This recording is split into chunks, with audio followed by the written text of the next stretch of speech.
Hello friends. तुम्हाला माहिती आहे का? लॉ ऑफ अट्रॅक्शनचा उपयोग आपल्याकडे कोणी कोणी केलेला आहे? आपल्या परिचयातली माणसं बघूया आता, नाही का, जे आपण नेहमी पाहतो. विराट कोहली सगळ्यांना माहितीच असेल की क्रिकेटमधला तो आता दिग्गज आहे. तर हा विराट कोहली प्रत्येक सामन्याच्या वेळेला, मग ती सिरीज असो कोणती मॅच असो, त्याच्या पूर्वी स्वतःवर काम करतो. काय करतो तो? मॅनिफेस्ट करतो. काय मॅनिफेस्ट करतो तो? बॉलर्सच्या अगेन्स्ट सिक्सर, फोर्थ, सिक्स्थ, हे जे काही षटकार चौकार मारत असतो त्याचं सगळं व्हिज्युलाइज तो अगोदर करत असतो.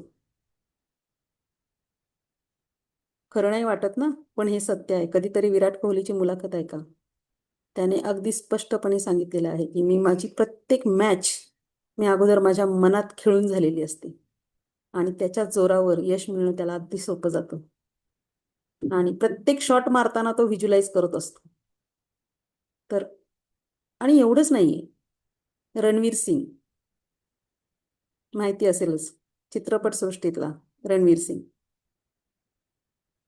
हा सुद्धा जेव्हा तो काहीही नव्हता, जेव्हा त्याला काही नेम फेम नव्हतं, काही प्रसिद्ध नव्हतं, त्या काळात त्याला तर पॅशन खूपच होती ऍक्टर बनण्याची.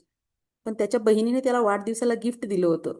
काय गिफ्ट दिलं होतं? एका चित्रपटाचं जे पोस्टर असतं त्या पोस्टरवर तिने आपल्या भावाचा फोटो त्या पोस्टरवर चिकटवून त्याला दिला होता आणि त्याच्या खोलीत ते लावलं होतं. आणि त्यामुळे त्याला ते मॅनिफेस्ट करायला सोपं झालं की एक दिवस माझा पण मूवी येईल आणि माझी सुद्धा पोस्टर असे लागतील. अनुष्का शर्मा, बिपाशा बासू ओपनली सांगतायत की आम्ही मॅनिफेस्ट करतो, आम्ही व्हिज्युलाइज करतो. आणि ही मंडळी त्याच्या जोरावर एवढी मोठी झाली, त्यांनी त्यांचं ड्रीम पूर्ण केलं, यश खेचून आणलं. मग तुम्ही का मागे राहताय? आपल्याला पण पुढे जायचंय ना, आपल्याला यश हवंय. मग लॉ ऑफ अट्रॅक्शनचा जे काही नियम आहेत ते समजून घेऊया. भेटूया पुढच्या सिरीजमध्ये. थँक्यू.